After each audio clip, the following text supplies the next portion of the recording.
یہ محرم کے ساتھ کچھ ہمارے تاریخی مسائل بھی، تاریخی واقعات بھی وابستہ ہیں، اور ان تاریخی واقعات کا بھی اس محرم کے اوپر ایک اثر پڑا ہے۔ سب سے پہلا تاریخی حادثہ جو محرم کی شروع میں پیش آیا وہ حضرت سیدنا فاروق اعظم رضی اللہ تعالیٰ عنہ کی شہادت کا۔ حضرت فاروق اعظم رضی اللہ تعالیٰ عنہ جو نبی کریم صلی اللہ علیہ وسلم کے دوسرے خلیفہ، وہ خلیفہ جن کے بارے میں آپ نے فرمایا کہ اگر میرے بعد کوئی نبی ہوتا تو عمر ہوتا، جن کے جنت میں آپ نے محل دیکھا اور آ کر بتایا کہ میں نے تمہارا جنت کے اندر محل دیکھا ہے، جن کے بارے میں صراحت یہ فرمائی کہ عمر فی الجنہ، حضرت عمر جنت میں ہیں، ان کی شہادت جو ہے وہ محرم ہی میں ہوئی تھی، محرم کی ابتدا میں، یکم محرم کو۔ ایک یہودی یا نصرانی تھا یا بنیاد طور یہودی تھا، اس نے چھپ کر حضرت فاروق اعظم رضی اللہ تعالیٰ عنہ پر وار کیا تھا جبکہ آپ نماز فجر کے لیے تشریف لائے تھے، اور اسی وار کے نتیجے میں حضرت فاروق اعظم رضی اللہ تعالیٰ عنہ کی پھر وفات ہوئی۔ یہ افسوسناک اور اندوہناک اور ملت کے لیے عظیم سانحہ وہ اسی محرم میں پیش آیا۔ پھر دوسرا عظیم سانحہ جو خاص عاشورہ میں پیش آیا وہ حضرت سیدنا حسین رضی اللہ تعالیٰ عنہ کی شہادت، نبی کریم سرور دو عالم صلی اللہ علیہ وسلم کے نواسے، جن کو آپ نے جنت کا ریحان قرار دیا، جنت کا پھول قرار دیا، جن کے بارے میں آپ نے فرمایا کہ اہل جنت کے نوجوانوں کے سردار ہوں گے، اور جن کی ساتھ آپ نے محبت کرتے ہوئے فرمایا کہ یا اللہ میں ان سے محبت کرتا ہوں، جو ان سے محبت کرے اللہ آپ بھی اس سے محبت کریں، وہ سیدنا حسین رضی اللہ تعالیٰ عنہ، وہ اسی عاشورہ کے دن ظالمانہ طور پر ان کو شہید کیا گیا، وہ شہید مظلوم بنے اسی عاشورہ کے دن۔ روایات میں یہ بات داخل ہے، تاریخی روایات سے ثابت ہوتی ہے کہ حضرت حسین رضی اللہ تعالیٰ عنہ اگرچہ اس وقت یزید کی خلافت کو تسلیم نہیں کرتے تھے، اور اس لیے نہیں کرتے تھے کہ ان کے خیال میں یزید اس لائق نہیں تھا کہ وہ اسلامی امت کا سربراہ بنے، اور ان کو کچھ منکرات شرعیہ بھی ان پر ظاہر ہوئے تھے کہ یہ منکرات شرعیہ کا ارتکاب ہو رہا ہے، تو اس کے خلاف حضرت سیدنا حسین رضی اللہ تعالیٰ عنہ نے یہ سفر کیا تھا۔ لیکن جب ان کا محاصرہ کر لیا گیا اور ان کو آگے بڑھنے سے روک دیا گیا، تو اس وقت حضرت سیدنا حسین رضی اللہ تعالیٰ عنہ نے یہ فرمایا تھا کہ میں جنگ کرنے کے لیے نہیں آیا، میں ایک اس بات پر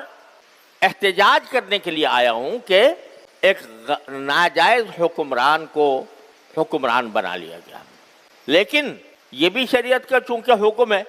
کہ اگر کوئی ناجائز طور پر حکمران بن جائے، اس کا اقتدار قائم ہو جائے، تو پھر اس کو مجبوری کے طور پر قبول کیا جاتا ہے جب تک کہ اس کو ہٹانے کا کوئی طریقہ ممکن نہ ہو۔ تو اس لیے بعض روایات میں یہ آتا ہے کہ انہوں نے یہ پیشکش بھی کی تھی کہ میں خود یزید سے گفتگو کرنے کے لیے تیار ہوں، لیکن اس سب کے باوجود یزید نے جس کو گورنر بنایا ہوا تھا عبید اللہ بن زیاد، وہ حضرت حسین رضی اللہ تعالیٰ عنہ سے بات چیت پر آمادہ نہیں تھا، اور اس نے جنگ ٹھان لی، اور ان اہل بیت کے اس قافلے پر اس نے حملہ کیا۔ نہ صرف حملہ کیا، دریائے فرات جو قریب بہتا تھا، وہ دریائے فرات کا پانی ساری دنیا کو سیراب کرتا تھا، اس کا راستہ بند کر دیا تاکہ ان کو پانی نہ ملے۔ تو یہ ساری ظالمانہ حرکتیں عبید اللہ بن زیاد نے کی، اور پھر یزید نے اس کے خلاف کوئی کارروائی بھی نہیں کی۔ اس لیے حضرت حسین رضی اللہ تعالیٰ عنہ کی شہادت مظلومانہ شہادت تھی،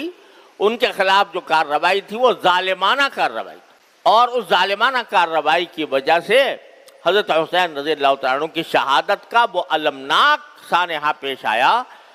جس پر جتنا غم کا اظہار کیا جائے کم ہے، یہ حضرت حسین تو لیکن حضرت حسین کی شہادت ان کی منقبت ہے، ان کی فضیلت ہے کہ اللہ تبارک و تعالیٰ نے ان کے لیے مرنا تو ہر ایک کو ہوتا ہے، لیکن ایک تو شہادت کی موت عطا فرمائی، اور شہادت کی موت بھی محرم کے عاشورہ میں 10ویں تاریخ کو مقرر فرمائی، تو یہ فضیلت ہے حضرت سیدنا حسین رضی اللہ تعالیٰ عنہ۔ لیکن ایک بات اور عرض کر دوں، تاریخ میں یہ مذکور ہے کہ چونکہ حضرت حسین رضی اللہ تعالیٰ عنہ کو کچھ اندازہ ہو گیا تھا کہ یہ لوگ مجھے چھوڑیں گے نہیں، تو اس وقت شہادت سے 1-2 روز پہلے انہوں نے خطبہ دیا، اور اس خطبے میں لوگوں کو جو وصیتیں کی ان میں ایک وصیت یہ بھی ہے کہ میں اگر شہید ہو گیا تو میرے شہادت کے اوپر تم ماتم نہ کرنا، تم نوحہ نہ کرنا، تم میری شہادت کے اوپر، میرے دنیا سے جانے کے اوپر وہ جاہلیت کے طریقے اختیار نہ کرنا جو جاہلیت میں تھے، اور رسول کریم صلی اللہ علیہ وسلم نے ان کو ممنوع کر دیا تھا۔ جاہلیت میں جب کسی کا انتقال ہوتا تھا تو جتنا بڑا آدمی ہے اسی کے حساب سے اس پر ماتم ہوتا تھا، اس کے گریبان چاک کیے جاتے تھے، اس میں خود سر پر مٹیاں ڈالی جاتی تھیں، اور خدا جانے کیا کیا حرکتیں، اور رو رو کر نوحہ کیا جاتا تھا۔ نوحہ کے معنی ہوتے ہیں کہ رو رو کر شعر پڑھنا، اور رو رو کر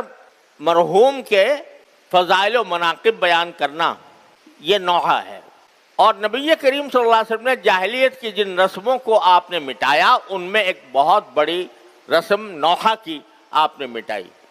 کہ نوحہ کرنا ناجائز ہے۔ تو یہ خود حضرت حسین رضی اللہ تعالیٰ عنہ خطبے میں یہ فرما رہے، ظاہر ہے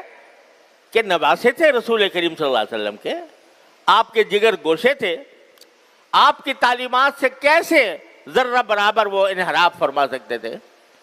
تو انہوں نے یہ خطبے کے اندر خود یہ وصیتیں فرمائیں۔ افسوس ہے کہ ان کی ساری وصیتوں کو پس پش ڈال کر ایسی رسمیں ایجاد کر لی گئیں کہ جس کے نتیجے میں خود نہ صرف رسول کریم صلی اللہ علیہ وسلم کے ارشادات کی نفی ہوتی ہے، خود حضرت حسین رضی اللہ تعالیٰ عنہ کی وصیت کی نفی ہوتی ہے، اور ایک پورا ایک طوفان برپا ہو جاتا ہے نوحوں کا اور ماتموں کا۔ بہرحال جو لوگ کرتے ہیں وہ جانے، ان کا کام جانے، لیکن مسلمانوں جو مسلمان اہل سنت ہیں، جو نبی کریم صلی اللہ علیہ وسلم کی سنت کے تابع ہیں، جو حضرت حسین رضی اللہ تعالیٰ عنہ کی وصیتوں کے تابع ہیں، ان کو اس قسم کی مجالس میں جہاں یہ نوحہ ہوتا ہو یا جہاں ان کے حضرت حسین کی وصیتوں کے خلاف ورزی کی جاتی ہو، وہاں ایک متبع سنت مسلمان کا کوئی گزر نہیں ہونا چاہیے۔ السلام علیکم جی دوست، آپ نے دیکھا اور سنا شیخ مفتی تقی عثمانی صاحب حفظہ اللہ کو کہ شیخ مفتی تقی عثمانی صاحب حفظہ اللہ کیا بیان فرما رہے تھے۔